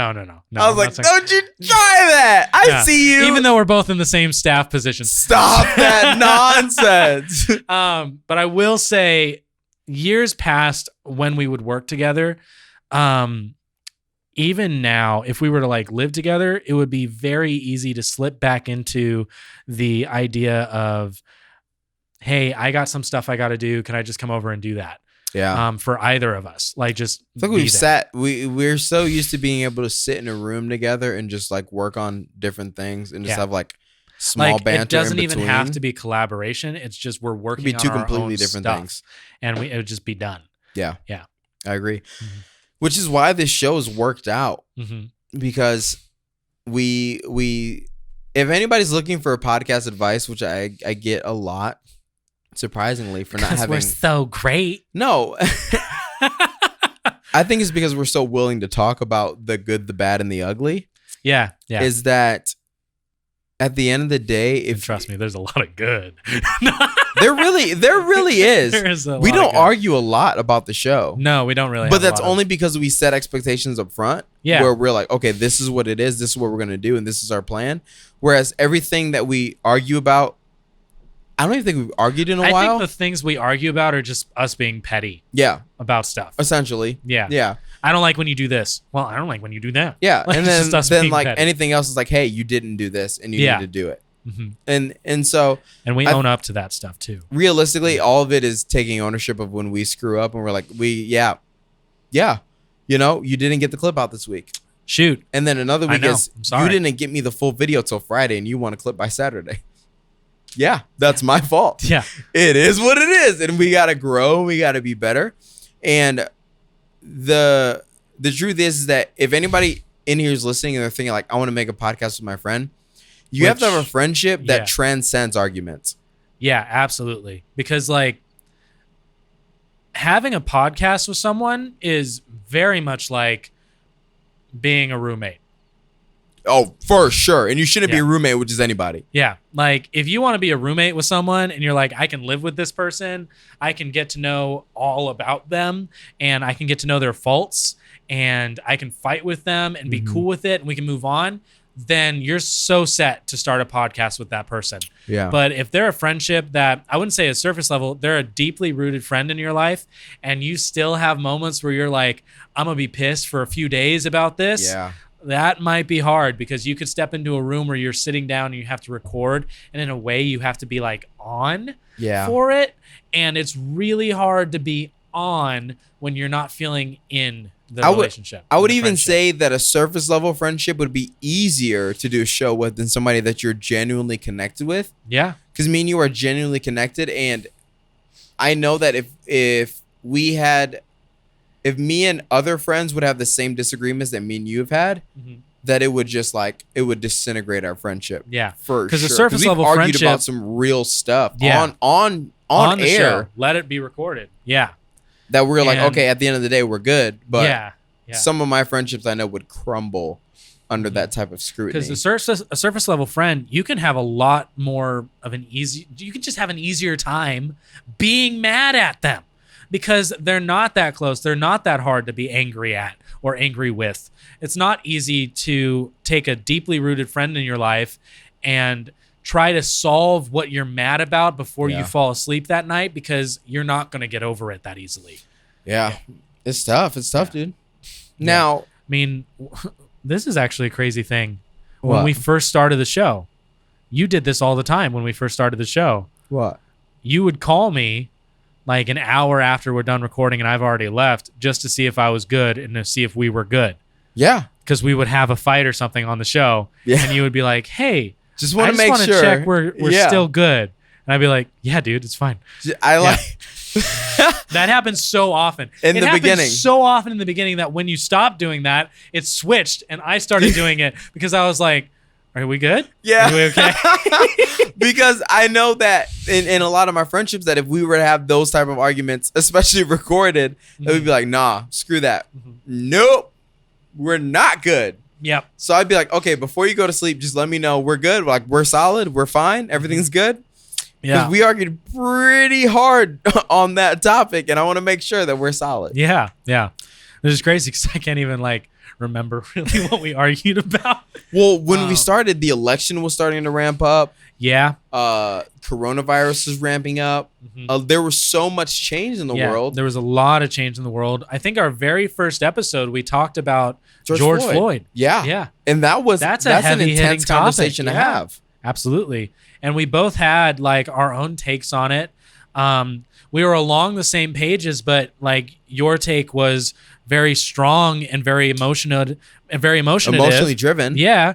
Mine wasn't. I was more removed from it. So it wasn't argument. It was just more like, this is a hard thing to talk about. For sure. And we walked away from that conversation being like, did I say something wrong? Because it was our first conversation we had on air about stuff like that. Because you have a conversation that's not recorded and you can easily just check in during the conversation and be like, are we good? Are we still good here? Yeah. But when you're recording it, that's weak sauce moves to do. Facts. Oh yeah, I'm gonna check in and see if you're okay. Oh my god. No, I want to double down and show my authority and that I'm a strong, independent guy. That I'm the dominant. Yeah, that I'm the alpha. Dude. Yeah. Two alphas in one room. Two alphas in a room, and then we just they might kiss. Can't say sorry. Two bros. Have you seen that TikTok? Yeah. They might kiss. Okay. Yeah, it was a wild time. It is a wild time. It is because it's not like it's over. No, we're just in year 2 now, and we've seen so much development in our show. Yeah, Decent Take serving mediocrity masters organized the globe was something that happened about 30 weeks in. Yeah, that was a new thing halfway through this year, basically, where you were just like, "Oh, this sounds great." You said it on accident in a show, I think. Yeah, I think so. Yeah, you opened a show with it, and then I added the "You Decide" thing, and then we closed with that because we did that one episode, and then the very next we finished it, and you were like, "Hey, by the way, that was really cool. We should keep doing that." Yeah. And then the next episode came, we did that. I added the "You Decide," and then at the very end, added the "You Decided." Dude, when you did the "You Decided," I was like, let's go. That's a wrap. That is it. That is my it. guy. Yeah. And so many people have reached out. I'm like, I love your guys' tagline. I'm like, it happened. Yeah, it was It natural. wasn't something we sat down and created. Yeah.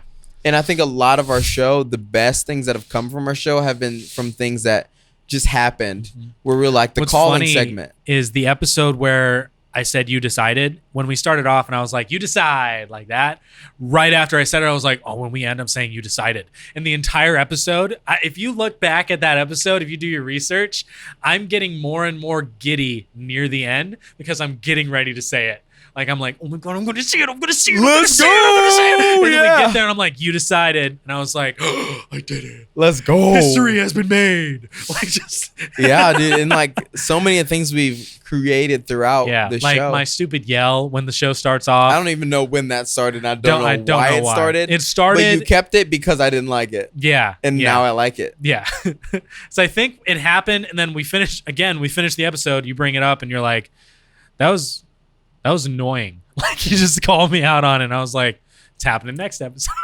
You're like, you legit. That was one of the things that you were like, yeah, I'm keeping that. Yeah, and I was strong. Like, I strong-handed you on that. Strong-armed you on that. Yeah. I was like, oh, I'm so keeping that. That's what we're doing? Yeah. Yeah. Yeah. I mean, it's Job's show. I'm not arguing, but I'm keeping that. That's the thing that people have to realize, is that just because somebody's the number one doesn't mean that the number two doesn't have a lot of input. Mm-hmm.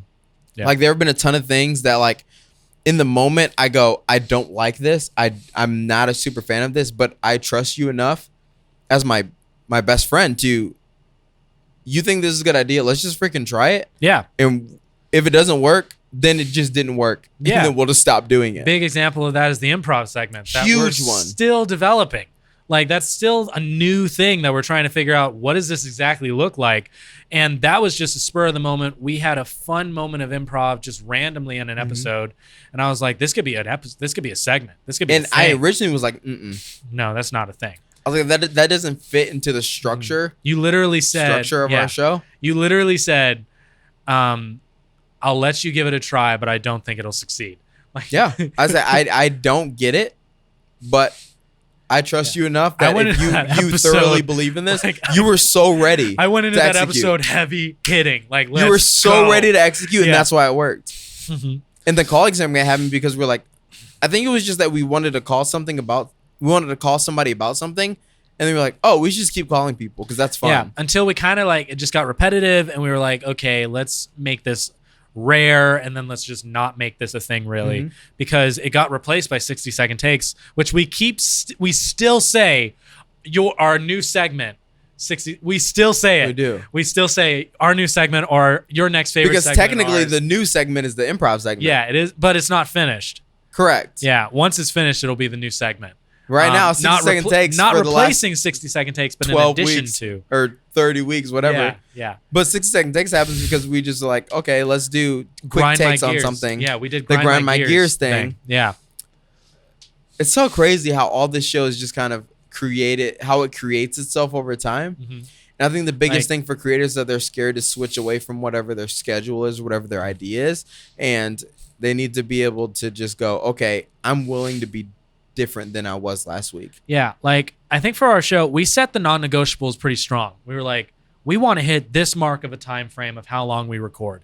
We want to make sure that what we record fits the brand of the show of decent takes. Like, it's decent. It doesn't have to be expert opinion.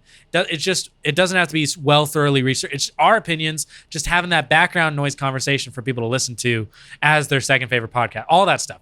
Like, these are our non-negotiables. And then when it came to the show itself, it was Jav had an idea about something really cool, worked really well, or it was just a lot of fun while we were recording, so we kept it. And then I had an idea for something, I don't know, and then we try it, and then we have a lot of fun with it, and we keep it.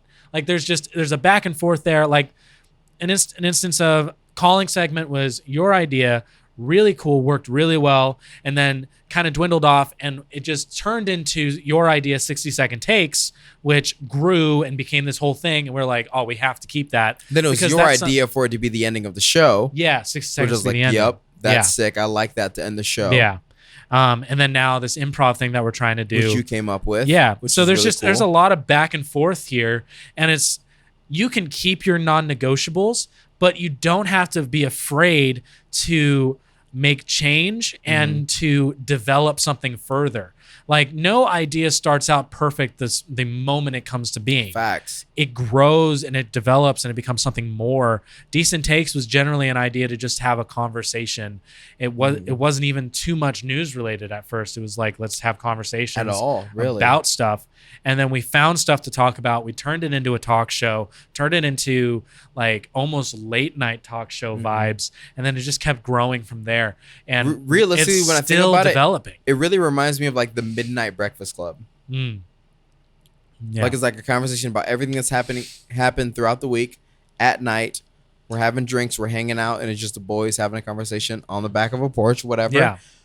But also keeping the energy of not the typical really late night conversation. Yeah, because like late night conversations don't carry an energy that we carry. And even though it is late, we're loud. We legitimately record at night. Yeah. It's always night. We've never recorded during the day. No. Never recorded during the day. We've always recorded at night. And we've always recorded ending around like 10:30 or 11 o'clock at night. Yeah. Like it's already almost 10 o'clock right now. Yeah. Crazy. But it's been a really cool ride to see how far we've come. And I think what's great is we're only starting. True. Yeah. Like just general. And we're starting into year 2 with new format, new setup, new ideas, new topics, new strategy. New social media schedule, new clip ideas. I mean, we're really just diving headfirst into this because we love doing this. And I think that's really the point I was making about success is we want to see success for something because we just love doing it. Yeah. Yeah. Like our successes, we've never cared about analytics. In fact, for like the first 20 to 30 episodes, we didn't even promote. Yeah. Because we were just locking in what we were doing. Yeah. And then now we're like, okay, now let's get people in listening. Now we have Patreon going. We have a sponsorship with Nevco. Like, we're legitimately use code decent getting things rolling. Use code decent. Yeah, use code 10%. decent at nevcoproducts.com. Yeah. Get you some CBD so you can sleep because that junk is fire. It is fire. But it's just really cool. Yeah. Now, do you think it's time to jump into some improv before we reminisce some more? Yeah, let's jump into some improv, John. Because give me the topic. You know, we got a lot of cool things going on here with the Decent Take show, but what if we wanted to do something new? What if we wanted to start something off crazy, new, fun TV show maybe, new podcast, new radio show, I don't know, new something. So, this prompt for our improv show is pitch me something new. So we're going to be pitching each other something completely new and fun with a back and forth. So I'll start off with a new show. Jav comes back and is like, oh yeah, and it would be so cool if we had this. We keep going back and forth until it gets so ridiculous someone laughs, and if that person laughs, they're out. Okay, let's try it. Let's give it a shot. Want me to jump in? Yeah, start it. All right, this is my show. Dude, I'm talking about doggies in diapers. We just got to be recording some dogs in diapers and just see the cute stuff that they do. I honestly think that it shouldn't be dogs, but it should be giraffes. Giraffes in diapers? Bro, you know, I think that would be cool, but here's the thing. Put the giraffes' diapers on their face. Why would you put them on your face? Use diapers on giraffes' faces. Use diapers by dogs on giraffes' faces. That's the show. We do that. Use diapers on giraffes from dogs' faces in the giraffes' mouths. Delicious. But isn't that literally just David Spade? You lost.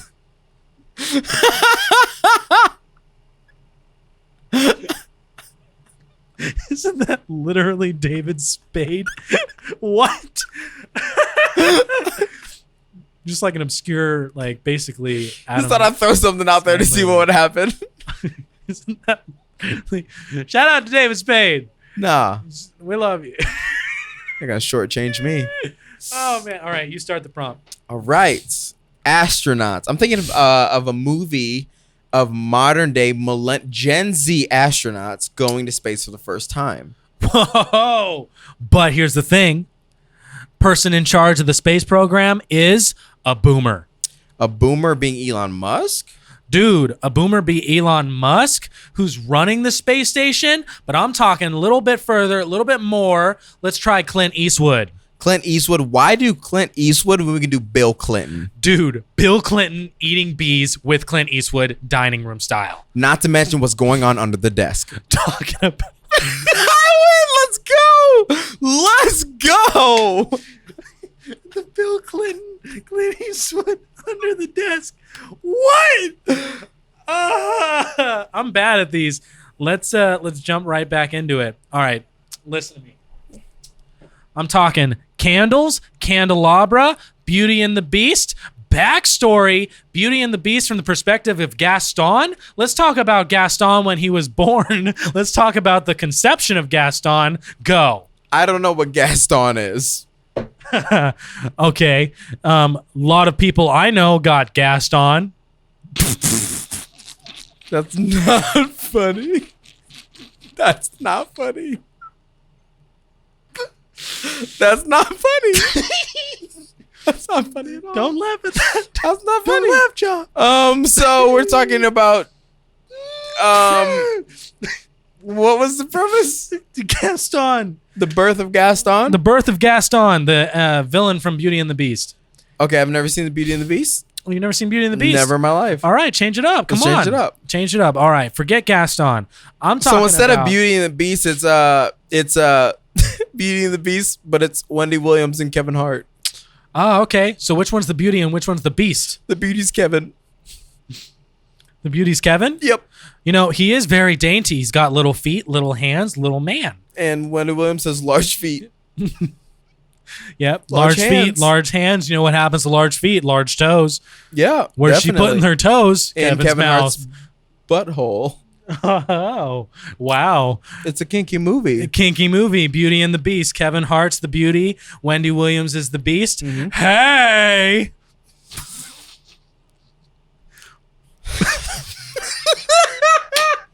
Yeah! What? Hey! That's what she says on the Wendy Williams show. I know, but for some reason, I wasn't expecting you to do You that. weren't expecting a grown white man to know the Wendy Williams show. I wasn't. I like my drama. Okay. I give it to you. Shoot. That's a dub. That was a dub. All right. Look, ginger ale mixed with American allspice turned into Kentucky Fried Bourbon. Then deep fry it with some butter, throw it in someone's pig, and then watch the pig explode. I'm talking about new radio show called Pigs Porkers Ointment Cream. Go. And every time a midget eats it, they grow taller. I'm saying if a tree falls in a Goes forest, from Kevin Hart to Shaquille O'Neal goes every from time. But they have to eat it. the whole pig. Mm-hmm. Yeah. Brad In one- Williams turns to Chris Hemsworth. One bite. You watch Kevin Hart's just mouth open up like a viper, like he dislodges his mouth orifice and just shoves that pig right in. And then it comes out in the same form. Yeah, the pig never is digested. It always just keeps tracking through. Human centipede, but for midgets. But instead of midgets, it's human centipede for all people as large as Shaquille O'Neal. Then trope goes back to the movie A Bug's Life. Shaquille O'Neal, human centipede, sits up and goes, "I'm a beautiful butterfly," and, flies away. And when he flies away, he turns around and he goes, "Rawr." Turns around. Turns around, goes, "Rawr, I'm a giraffe." With a short neck. He's like, "I'm a giraffe." I'm a giraffe. I need my pig. Spits the pig out. Pig turns into a rocket. Rocket flies to the other end, and you just watch the worm as the rocket flies through the flying human centipede of Shaquille O'Neal's. Amy Schumer. Is the love interest. To Ellen DeGeneres. They make Played a by baby. David Spade. Adam Sandler is the godmother. Played by Justin Bieber. Shrek makes an appearance. Vin Diesel's the main character. As an EDM artist. Oh, dude, I didn't know we were describing the next Fast and Furious movie. Paul Walker comes back. Whoa.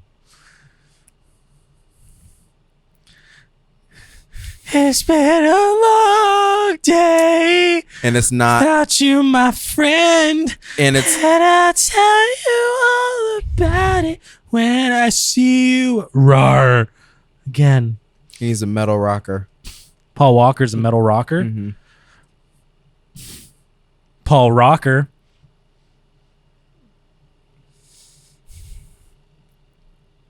It's just an urn rocking back and forth. That was so wrong. That was actually one of my favorite characters, and that's the reason I stopped watching Fast and Furious, because Paul Walker was gone.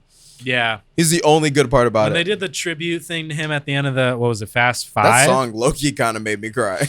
Yeah, it was an Not emotional moment. Not even gonna talk about it. Oh my gosh. Do you want to do another improv, or you want to just cut it there? Because that was a long boy. Yeah, we can cut it there. Yeah, that was fun though. That was a good time. There's so many moments where it's like I want to break, but I can't. Not gonna happen, bud. The roar almost got me. No, I'm a giraffe. Dang, I should have referenced that guy from 90 Day Fiance who has Big Ed. Big Ed. I'm a giraffe, played by Big Yo, Ed. we were watching. So have you ever seen MasterChef?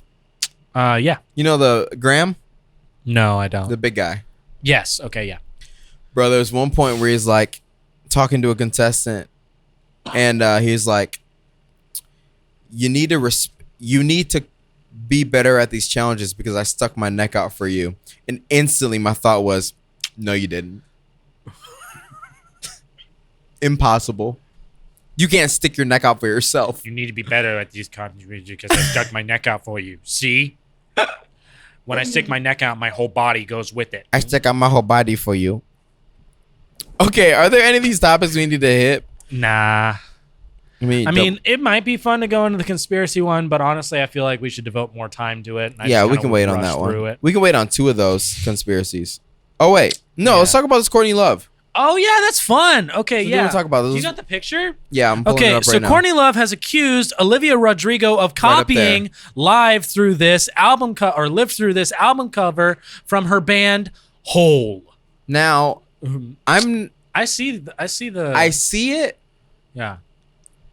That's hard because So some are saying that both, and I think both have claimed this, they are both pulling inspiration from the movie Carrie, about the teenage girl goes to prom, they dump pig's blood on her, and then she gets enraged. It's a horror movie. She gets enraged, and things can just start setting on fire when she wants them to. She can move people around with her mind, stuff like that. And so it's just basically woman scorned, murders everybody.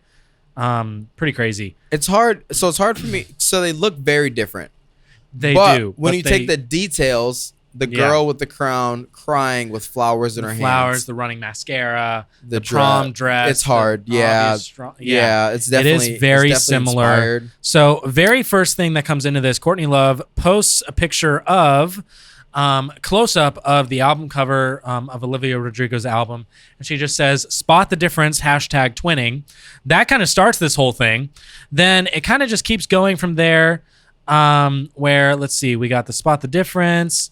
Then Olivia Rodrigo comments on Love's post saying that she's a fan of the alternative rock star. She says, "Love you and live through this so much," is what she wrote. Okay, referencing that album. And then Courtney Love goes, "Olivia, you're welcome. My favorite florist is in Notting Hill, London. DM me for deets. I look forward to reading your note." And it just kind of goes back and forth with them a little bit. And then finally, there is some, let's see. Who is this? Who is this person that's saying stuff? Because if you don't matter, then you just don't matter. Okay, so no, there's a little bit more of criticism that comes through. It was some people saying it was rude of her and Rodrigo's label to not ask. So Courtney Love saying this, to not ask herself or her photographer for permission. And Love wrote, "It's happened my whole career, so I don't care.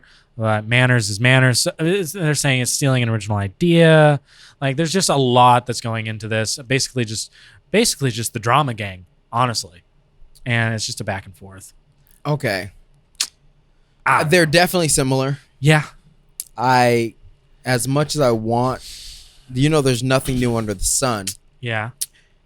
And the two album covers are very similar. Yeah. And they do have the similarities that we spoke about.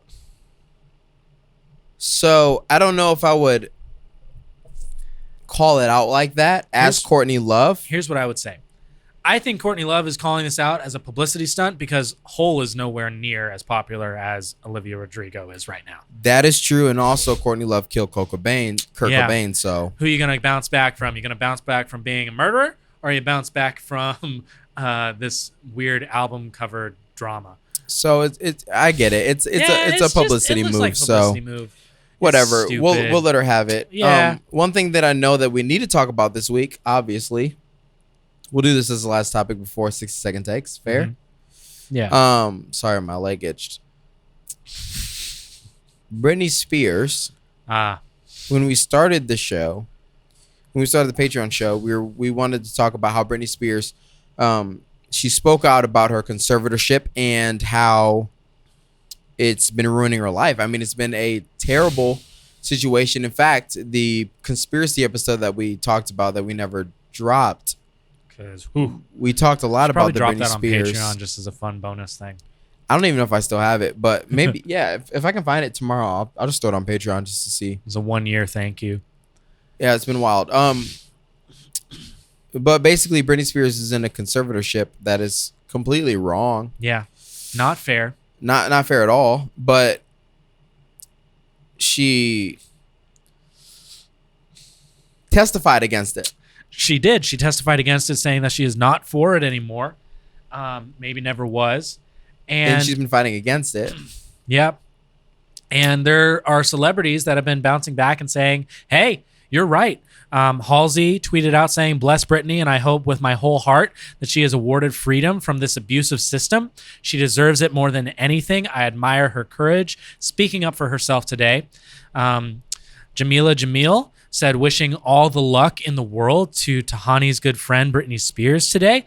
It is the most bizarre theft of freedom that has happened right in front of our eyes for over a decade now. And I hope she finds assistance with organizing her life that she is comfortable with now.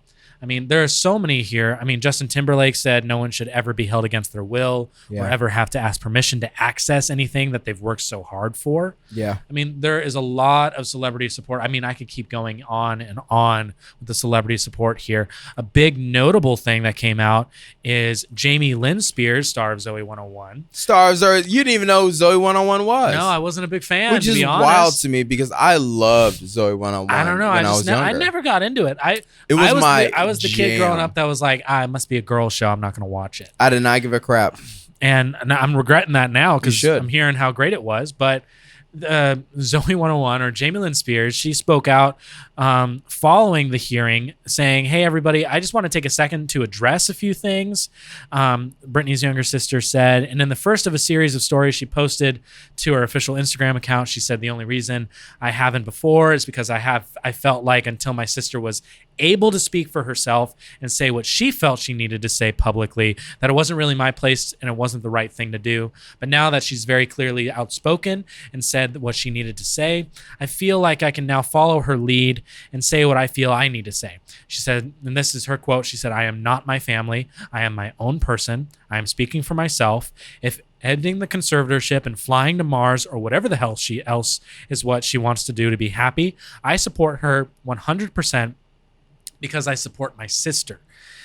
She said that in summation, I love my sister, always have, always will, as long as she's happy. So this is really like a kind of a heart-wrenching moment because all of this comes after the hearing. All of this is people speaking out and saying, hey, support Britney, support Britney, support Britney. There were protests happening in streets, Free Britney protests. It's been happening for years. Yeah, and now we get the decision back. And they have not granted an end to the conservatorship. Not at all. Oh, man. So it looks like the fight, honestly, is still going on. The conservators request to suspend James P. Spears immediately upon the appointment of the Bessemer Trust Company of California as sole conservator of the estate is denied without prejudice. So basically, her dad will not be removed as the conservator of her estate, which is terrible, man. It freaking sucks. Yep. It's something we've been talking about for pretty much almost over a year now. That this is insane. And there's so much nuance to it. The fact that her dad's getting paid on the gross income that she's making, that she still has her residency in Vegas, that she's still on tour, that she still has to do all this stuff to make all this money, still getting paid like $2,000 a week when she's made millions upon millions of dollars that she'll never see because this conservatorship is just insane. And I encourage all of you listening to really look into this situation and do the due diligence for yourself. If you want to hear this direct from Britney, it is my wish and dream for all of this to end. I want my life back. I truly believe this conservatorship is abusive. I want to end the conservatorship without being evaluated. I want to petition to end the conservatorship. She was so clear in what she wants for her life. I mean, this is not allowing her to have, I believe, custody of her children, to remarry or have more children if she chose to have that in the future. She's definitely not able to marry or have more children. Yeah, that for I don't sure know we if know. She has custody of her children. But it just is so abusive and so limiting to her freedoms. Simply just freedoms as an American, freedoms as an American citizen, freedoms that each of us can love and just flourish in each day. She doesn't get to have because of this conservatorship. It's wild. And court systems are still saying no to her denial of this. So really, this is something I think if you just have a care in the world about freedom, not even about Britney, just you care about someone having their freedom to live their life as they choose, definitely look into this. Maybe find one of those petitions as to how you can get involved. Yeah. Simply just sign and show your support, because this is something that we should probably all be supporting and backing. Absolutely. Yeah. All right. Well, that being said, Bill Cosby's free. But if you want to hear our takes on that, go to patreon.com/DecentTakesShow. With that being said, be ready for our new favorite segment, 60 Second Takes.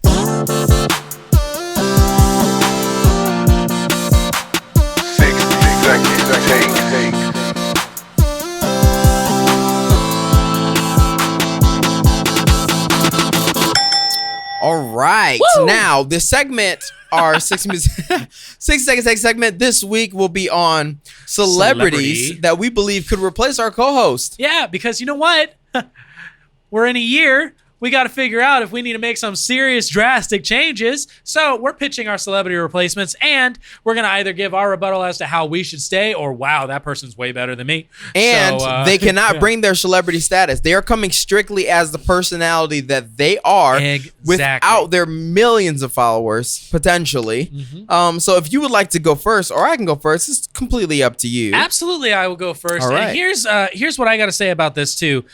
You guys should totally get invested and involved in 60 Second Takes. You should. We've been doing this long enough to basically say, if you got some interesting takes that you just want to bring up to us, tweet at us at the Decent Takes Show, and definitely be commenting down below on like our YouTube videos and stuff, and just be like, whoa. Totally messed that up. Just be commenting down below and being like, hey, here's a crazy take about a celebrity that could replace you. Let us know in the comments down below. But here is my celebrity for you, Job, Dwayne "The Rock" Johnson. You took one of mine. That's fine, because we're going to do 3 since we're already quite a bit into this show. Let's start the show. Dwayne "The Rock" Johnson, if you were to replace me on this show, I don't think that you and Davey could have actual banter together. I think that one of you would directly take over the show because both of you feel the need to be the number 2. Whoa. I'm just kidding. I feel like that actually could possibly work. I just don't know that The Rock has the charisma to keep up. I feel like he does very well with somebody who's very charismatic, which is why the duo between him and Kevin Hart works so well, because Kevin Hart has this take that is obviously a Kevin Hart take that's big. That's me, right? Yeah. And then Dwayne "The Rock" Johnson comes back with a little slapback that like stings just enough that you're like, oh, that was good. But without that other polarizing personality, it doesn't work. Dang. So that's my take on that. Here's my rebuttal to it. Real simple. I think that you made such a good case and such a strong case that Dwayne "The Rock" Johnson should replace me. Absolutely. I agree. I agree, my dude. That's how every one of these will go. It's just you say something. I'm like, they should replace me. I don't know I say because something and you're like, nah, they should replace you. mine is Owen Wilson. Who? No, I'm just kidding. Wow. Wow. Okay, here's why I don't think Owen Wilson would make it in the podcasting world. Period. And oh my, take it. I think that too many people would meme his personality, even without the fan base. I think we could recreate the memes, and with recreating the memes, it would just be a new like uprising of how funny it was when we had those. And I think that it just wouldn't work. I mean, it's the same thing as if saying like the Lincoln guy. What's that guy who does the Lincoln commercials? Matthew McConaughey. It's the same thing as Matthew McConaughey is Owen Wilson. They're the same person. They just have different accents. Stop the clock. All right. Good deal. Oh man, that was good. Number 2 out of 3. What you got? All right.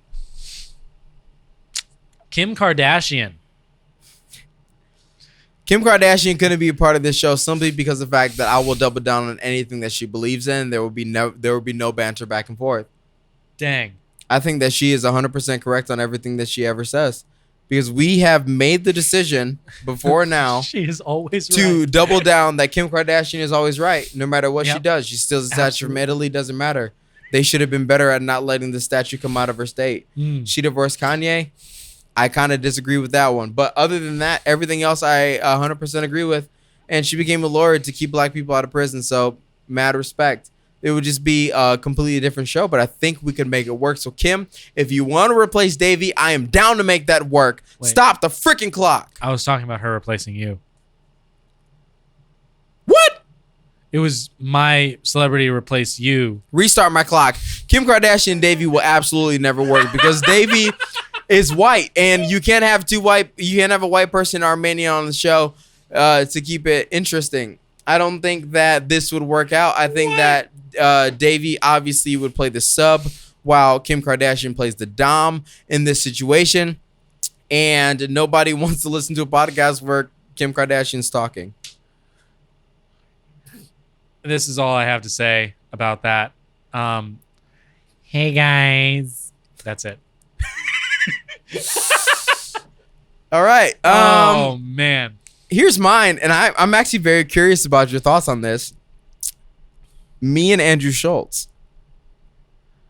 Whoa. Okay, here's the thing. You and Andrew Schultz would never work. And this is the only reason why. You would be too, like, you remove the fan base, remove everything. Just Andrew Schultz as a person is still someone you would gawk at. Still someone you would be like, oh, that was good. That was so good. Wow. Oh, that was good. The whole show would be him talking and you going, yeah, dude, that was good. Man, oh, I love you. Love you. Like that's you and Andrew Schultz the whole way through. It would just be another Andrew Schultz podcast. You'd just be the hype man. Stop the clock. Listen up. You're right, man. I love Andrew Schultz, man. I don't even know what I would do, man. I'd be like, yo, that's funny as heck, bro. That's wild. I never even thought of that, dog. Like, and he's so tall, I'd be like, yo, like I don't even know what I would do. Like, yo, like, bro, when when I went to Andrew Schultz's comedy show, I'm not even fangirl. I'm cool, whatever. But like, I was like, he's right there though. Like he's right there. Like I got spit on his forehead right now.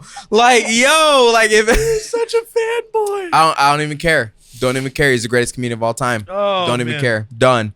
See, that's the craziest thing about the podcast that he's on. I don't is the fangirl people- about many people, but I freaking love that The dude. people that he does podcasts with, they like converse with him. They disagree with him. There's like back and I would forth. disagree with him. Sure, but you would never double down on a disagreement. It would No, be like, I would now. You would now? Yeah. You think so? After I would. knowing it in advance, you would. I would because I'm a patron of the Flagrant 2 show. And there are a lot of takes that Andrew has. I'm like, nah, dog. Nope. Nah, I'm not I think into I would that. argue with him just to see if I could put him in the spin cycle. Ah. Like, that would be my goal. Like, make him second guess himself. That'd be the whole conversation. Nice. After 30 minutes of me going, dude, I can't Okay. believe we're having this conversation. Last one. Last one I'm giving you for me? All right. The entire group of NSYNC. Like, including Justin Timberlake, entire group. It wouldn't work because decent takes wouldn't work. Because I feel like they'd be so boring. I feel like I've never sat down and gone, I wonder what Justin Timberlake's take on this is. That's never been anybody's thought. Nobody's ever been like, I wonder what Justin Timberlake thinks about this topic. Like, Justin Timberlake was even the last person that you talked about his testimony to the Britney Spears thing. He was the last person that you mentioned, which is perfect proof that a show of you and Justin Timberlake would be absolute trash cans. That time. This is the funny thing to me. I mentioned that because I know how much you'd be like, hate the idea. And I agree. I think it would be so weird. It would be literally, it wouldn't be decent takes. It would be the Davey Show with NSYNC singing backup. Like, I mean, taking away the fans and the fame, that's what it would be. That's true. And I honestly don't think that NSYNC without their fan base, I don't think they could build it back up in 2021. I agree. Hot take, but I think that's how it is. Okay, well, I guess we'll do the last one of the show, which kind of makes me want to change. Ooh. Who I was thinking of. Oh. I want to change it. Tell me at least who the person was before. The person before was nobody. The person before was Kevin Hart. Oh, wow. But I would like to change it to a more balanced conversation, which I feel like could be really nice. Nice. Actually, I have two more. Do you have one more that you can give? I can get one more for you. Okay, so I'll do this one first. This one's different. It's going to be Charlemagne. Whoa. What do you think? To replace me? Yeah. Same thing as Andrew Schultz. Yeah, no way. Same exact thing. Put the camera on. Go ahead. What you doing? Oh, I'm sorry. It's on me. Come on, Jonah. Put the camera on me. It's not even Jonah. It's me. Oh, man. No, I'm just saying, like, I feel like Charlemagne would say something, you'd be like, "Whoo, that's right." I feel like the entire show, you would be learning something. Like, the entire show, you would be like, wow, yeah. And then he would get quiet because he does. He says this thing and then he stops. And you'd be like, no, go on. You'd be like, no, keep going. Come on. Yeah. No, you got more to say. Oh, okay. Let me read the next thing for you. And then you just talk about it, okay? Can you just talk about it? Oh, yeah. This Britney Spears thing, what do you think? Oh, yeah, no. Yeah. Oh, wow. Like, that's you the whole episode. So yeah, that's what I think it would be like if you were in Charlemagne. I think you guys would bro out super hard off the episode. Hard. Yep. But I think for the episode, you'd just be gawking at him. Stop the clock. Here's why I disagree. Charlemagne is such a good interviewer that I wouldn't even have the chance to. He would just ask you questions. Yep. Oh. Because if I feel like he would roast me. Same thing with Andrew Schultz. Yeah. If I just sat there and gawked at him. So I think me and Charlemagne would not, on the first take, would not have a good decent take. We'd have a good mental health conversation. Mm-hmm. But after a few weeks of me hanging out with Charla, best podcast in the world. Not even a question. Shoot. Number one, we'd take Joe Rogan out. Take Joe Rogan out? Not even a question. Dang. Not even a question. Dang. Now, I don't know if it'd be better than him and Schulte because they are freaking, like, when I think of two people that are a dynamic duo, those two are like, first podcast I really ever listened to was The Brilliant Idiot. So I think I couldn't take that spot, but I could definitely take a solid number two. And we could be on the Black Effect Network because he's black and you're white. Bam. Shoot. Dang. Okay, you want one more from me? Yeah. One more from me. Let's go. Ludacris. You and Ludacris would be absolute trash. Luda. Because one, Luda's a bad enough actor, let alone a podcast host. Yeah. Two, you know nothing about Ludacris. What if it was Nick Cannon? What if I switched to Nick Cannon? One, he's a bad enough rapper. After his comments on Juice, I feel like you guys wouldn't last one episode. He would start an episode with me and be like, you know, you're not you're not actually Jewish. I'd be like, In fact, dude. it would just be decent takes. That might be the best combination you made. That might be the one. Me and Nick Cannon You just and Nick broing Cannon out. might be the new decent takes. That might be the best freaking person that you made. That is it. I'll take it. I will step back for Nick Cannon to step in. That's my take. Done. Dang. Wild and out. No. What you got? Your 60 seconds is going. Oh, man. I agree. I think me and Ludo would do a guest episode together, but Nick Cannon would be my main guy. Like, we'd just hang out. He'd make fun of my people, and then I wouldn't return the favor because I'd definitely get canceled.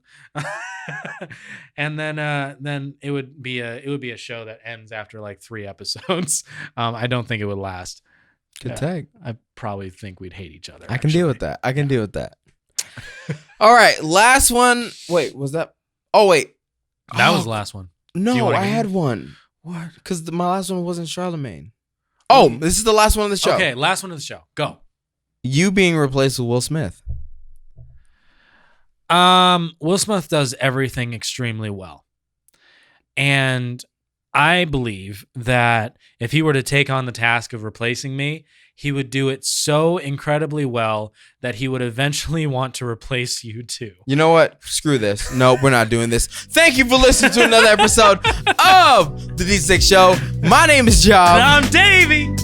Crap, we did the We thing. don't do that. Serving mediocrity masters or greatest to the globe. You decided. We'll catch you next week. Peace.